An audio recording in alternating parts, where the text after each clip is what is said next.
Hello everyone, welcome to another video. Today I want to show you how to install and configure the Microsoft Defender for DevOps. This video is going to be a bit different than my usual videos. Usually I feel very confident about the topics I show you, but this time I want to show you how I learn the Microsoft Defender and how I try it out myself, and I want to share my findings with you. And that's all the introduction we need. Let's jump in the Azure portal and get started. Here in the Azure portal, you can either click on the left side, the Microsoft Defender for Cloud, or you can search on the top also for Defender for Cloud and select this one. And then we have all the options we have for a Defender for Cloud. So that's a whole bunch of different solutions. And for the DevOps, we scroll almost all the way down, and here we select DevOps Security. Then we click on it. And then first we have to add a connector. This is the connection from your Azure tenant to the Azure DevOps organization. And after this connection is established, the Defender for DevOps can scan your repositories and projects. So let's click on Add Connector. And here you have an overview of all the resources and the connections you already have. As you can see down here, we have AWS and Google, also GitHub, Azure DevOps, GitLab.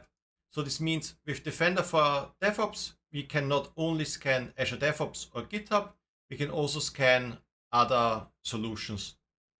And to add a new connection, we click on Add Environment, and then we select the type we have. So today I want to connect an Azure DevOps service.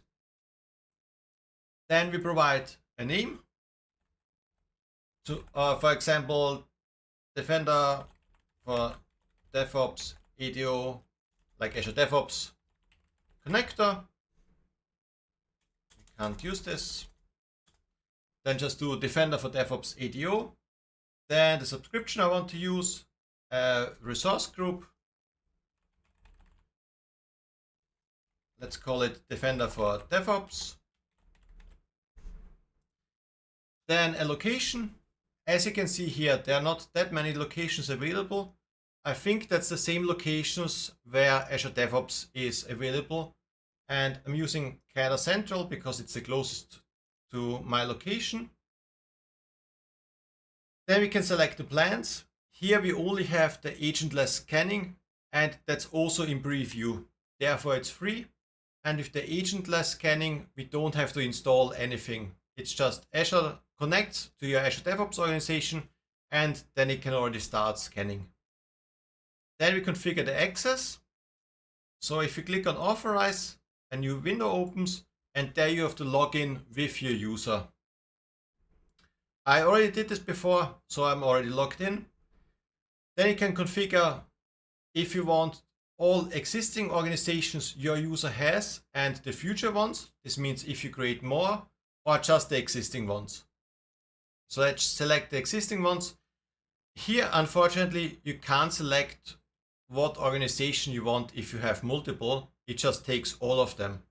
And you also can't configure what projects you want inside the organization. It again takes all of the projects you have.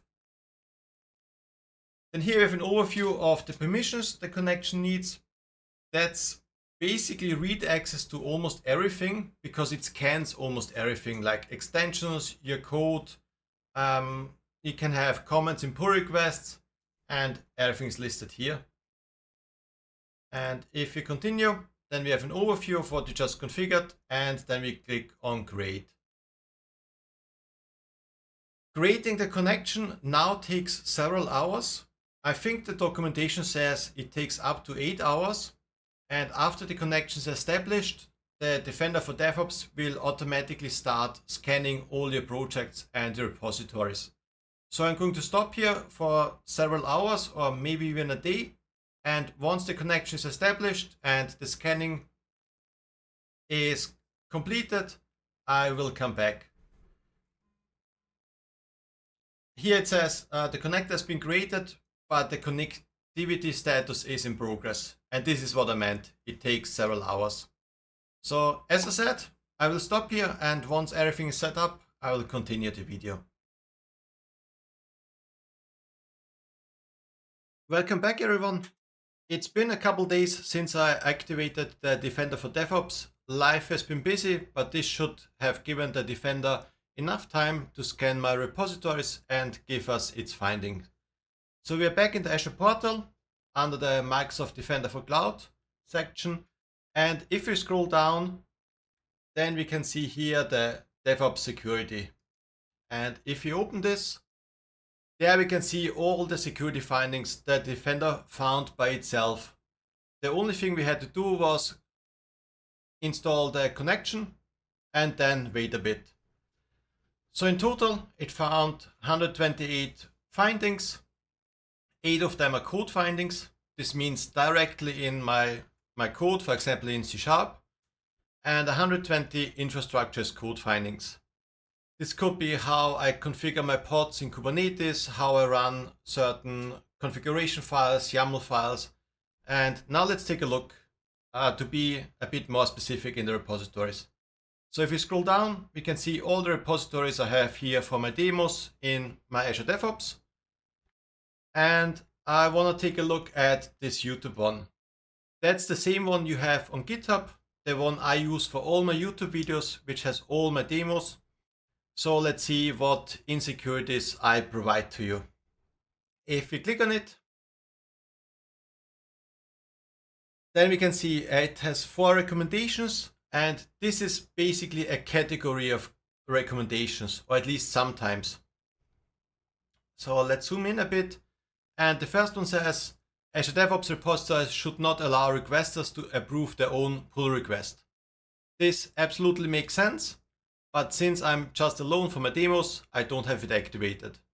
But as a recommendation, that's quite good, I think. Then the second one, Azure DevOps repositories should require minimum 2 reviewer approval for code pushes. It's also high severity. That's debatable. I would say it's a medium one, because especially in smaller teams, you sometimes don't even have 2 people to approve it. The 2 review approval is just something Microsoft recommends, and they have a lot of teams, big teams, and they have to have high quality, so it makes sense for them. And the last one says you should have the GitHub Advanced Security for Azure DevOps enabled.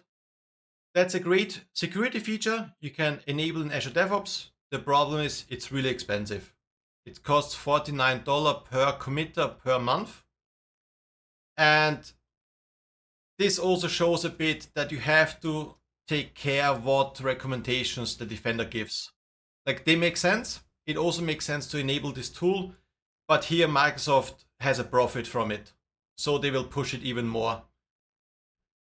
And the last one says you should have all infrastructure's code scanning finding resolved. And I said before, these are sometimes categories. So if we click on this one now, we have here an overview, what the infrastructure's code findings are, and so on. And if we click on the top on findings, then it gives us the specific findings. And if it go and take a look, there's one that has a high severity and that says container should not be privileged. This makes absolutely sense. You want to have the least privilege for your container, so that's a good recommendation in my opinion. Then the medium ones, if you just browse through them, minimize admission of root containers, sounds good. Containers should not run with allow privileged escalation, also makes sense. And if we scroll further down, then we look at the low one. And these are often recommendations that I would categorize as operational excellence. For example, a CPU limit should be set, so you don't want to overwhelm your cluster if your container or your pod goes haywire. The same with memory limits. Then somewhere I've seen before that you shouldn't use the latest tag. Here it says liveness probe should be configured. All of this makes sense. And if you want to have even more information, then we can click on one of them. For example, here the CPU request should be set.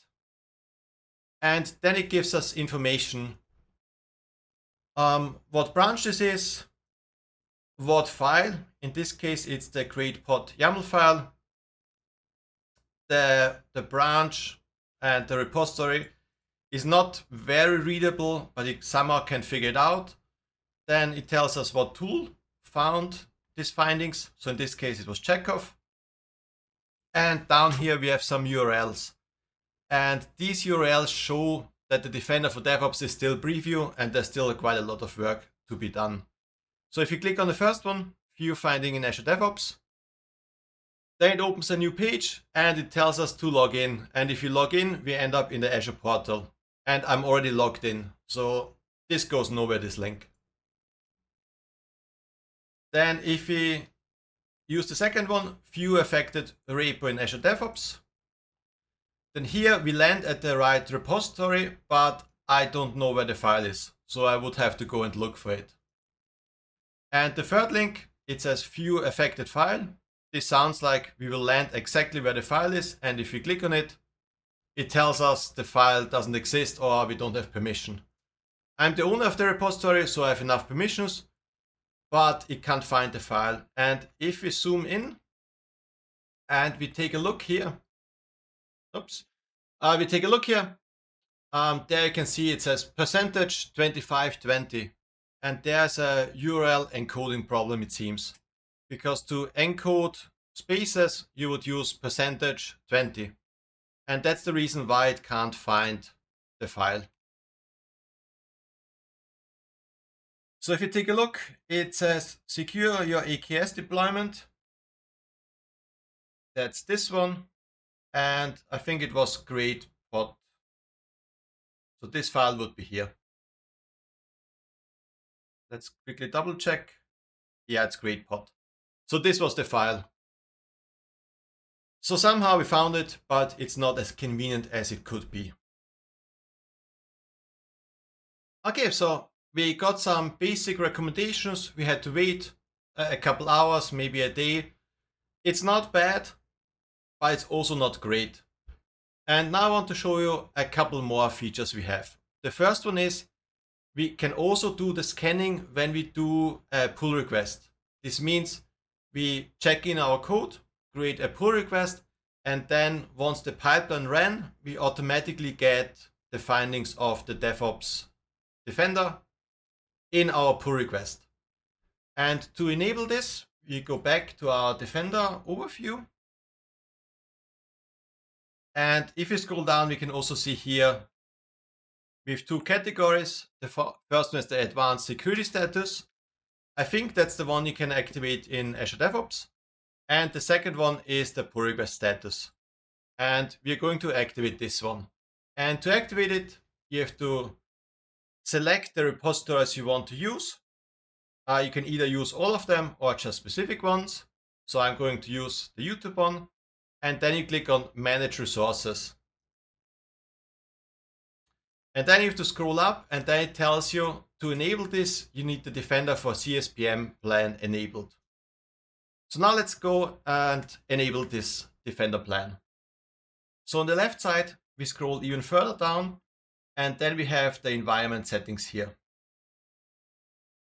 So we click on it, and there we can see all the subscriptions we have, and we can also see what Defender plans we have activated. And additionally, we can see the additional connections. In our case, we have the Azure DevOps connection. That's this one. It's connected, but we can also have GitLab, AWS, or GCP connections. So in my case, if you open this, I have two subscriptions, and you can see neither of them has any Defender plans activated. So now let's click on my Visual Studio Enterprise subscription and enable the plans. So it should take exactly on a couple seconds. And by default, you have a free plan that's very basic coverage, and then you can enable the plans you need. For example, if you have some VMs, app service, database, you can enable whatever you need. And often you can see also the pricing. For example, $15 per server per month. Or if you go further down for the container, we pay per VM core per month. And some of the plans are free. I think the plans in general, or Defender in general, is quite a good tool. The only plan I don't like is the last one, the API one, because it's really expensive. But for now, just enable the Defender CSPM. So we click on, and then we click on save. And since I don't have any resources in the subscription, I don't even pay anything for it. And I think that's all we need to enable our pull request annotations. So let's go back to DevOps security and select our YouTube repository. And now we try if we can activate it. It still says we have to activate the plan. So I'm going to stop the video, wait a couple minutes, and then try it again. I've waited an hour, so now let's try if it works now. I'm going to select the YouTube repository again and select Manage Resources. And here we can see it still says Defender plan needs to be enabled. But if you scroll down to the environment settings and check the subscription again, it says here that the one plan is enabled. And if you click on the subscription, it will say that the exactly plan, the Defender CSPM, is activated. So I don't really know what the problem is. When I was preparing for the video, everything worked. But for now, let's just pretend that it worked, and I will continue as I planned. So here you can see the Defender CSPM is active. So everything should be working. But this again shows that it's a preview feature. And even though it's a preview feature for several years, it still has a lot of problems. Before we go back to Azure DevOps, the last thing I want to show you is the inventory. This overview gives us a view of all the resources it found. So this is repositories, but this is also service connections and our builds. So if we filter here with ADO, so in this case, it only gives us repositories, even though here it says there are service connections, there are customer container images. So again, something that doesn't work. But nevertheless, let's take a look. We have the repositories.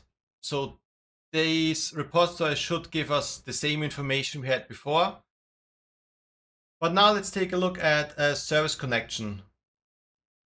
So let's find an interesting one. So we have here the ACR. And if you click on it, let's see what it says. So it has one recommendation, and it says Azure DevOps Service Connection should not grant access to all pipelines. This makes sense. You should limit the scope of your access to the least privilege. And usually this means that a service connection should only be used for one specific pipeline. For example, for my dev deployment, for my prod deployment, and so on. So even though if we have seen quite a lot of problems, it's still sometimes useful to use the Defender. And we also see a container image, which wasn't there the last time I checked. So let's take a look at this, if this gives us information. So this one just says all the vulnerability findings should be resolved. So let's see what findings it gives us. So that's all from the container scanning. So that's also something you would see if you use an Azure Container Registry and the Defender for container. But here it's great that we can see this. So if we click on one of them, it gives us an explanation what the finding is, why it's dangerous, and also how to fix it. But you can see here all this explanation is generated by AI. So don't follow it blindly. It might be wrong sometimes. But here the gist is, this image is using the .NET version 6.0. And in the version 6.0.2, there's a fix. So I, as a developer, now should update this .NET version. In general, .NET 6 is out, end of life, so I should even update to .NET 8 or .NET 9, but the tool doesn't tell me that. It only stays within the same version and tries to fix the problems it finds. Okay, I think that's enough of the Azure portal.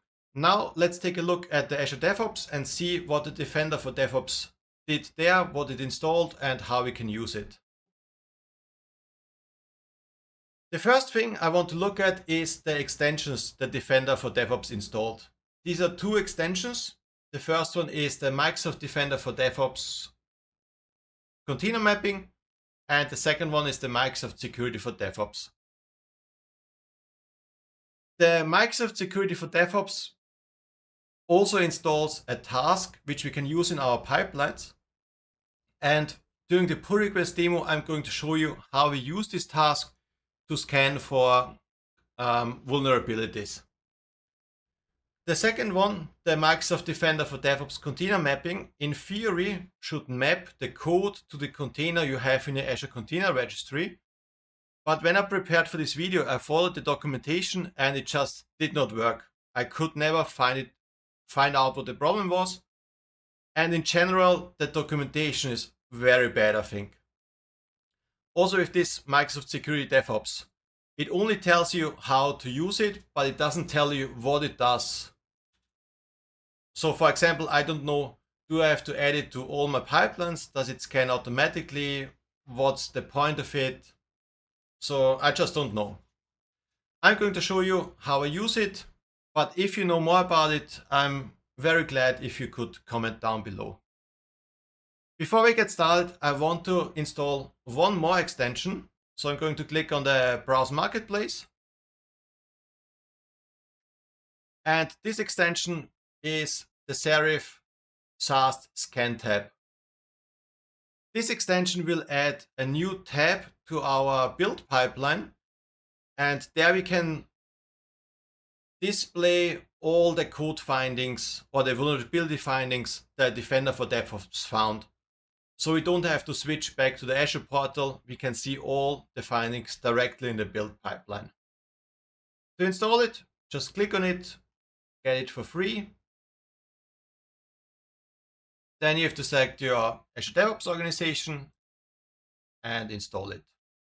This should only take a couple seconds, and now we can use it.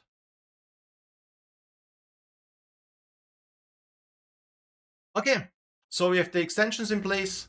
Now I want to show you how to do the pull request demo. Let's switch into the project, and there I've already prepared a new branch. That's this branch, new feature, and it has a couple of new features. And let's create the pull request, and then I will show you what I changed and how the pipeline works. So let's open this, create a pull request, create a new pull request. Let's give it a title. Then it already has the right branches, and then we click on create. And this pull request now triggers the CI pipeline. This CI pipeline just runs a .NET build, and then it also runs the Microsoft security task. So if you take a look at it, I've added a couple files. As you can see here, I have a connection string, I have a secret, and with this I want to show you that the Defender for DevOps will flag all the secrets and will mark them as comments in the build pipeline or in a pull request. I have here a private key, more keys, and here we can see the task in the pipeline. So let's switch to a pipeline to have a better look how it looks.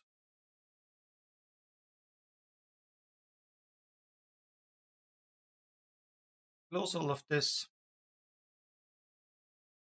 So all I'm doing is, the first step here is just a .NET build. No, actually it's a Docker build of a .NET application. And then I use this Microsoft Security DevOps task. I've also added all the optional parameter. By default, it will just run all the tools that are behind this extension, and then we'll present the results in a serif result file. And since we installed the serif extension before, we can take a look at the results. But for example, the tools it's using, they are down here. So if you zoom in, that's tools like Checkov, which scans your infrastructure's code. We have slint, we have template analyzer, we also have Trivi, which scans container. And even though it should run by default, it does not run. Also, the documentation doesn't say anything about it. My guess would be that you have to provide a configuration file and then it might work. And I have to admit, I didn't do this, but here the top, no, the first parameter is where you can add a configuration file.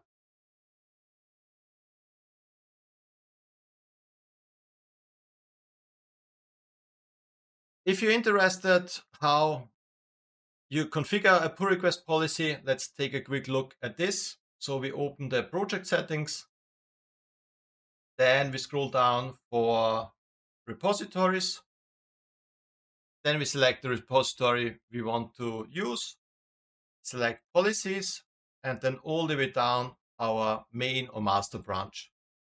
And there you can configure, for example, to check for linked work items, comment resolution. I only configured that I allow only squash merge, and even further down we have the build validation. If you open this, I select what build pipeline should run and what path filter I want to use. So in this case, every time something changes in this folder, then I run my build pipeline. And this build pipeline has the Microsoft Defender DevOps for DevOps task and will do the code scanning automatically. Unfortunately, since we couldn't activate it in the Azure portal, we don't see the annotations now, but while I was preparing for this video, I did it before. So let's take a look at this pull request. So that's in a different project. And if we take a look at the pull request there, so you can see I just made a pull request. We had a CI build that ran, and then we have a lot of comments from the Microsoft Defender for DevOps. And these are the same comments or findings we had in the Azure portal. So in total, it's 39, but we can also search for high, and then it should, if it works,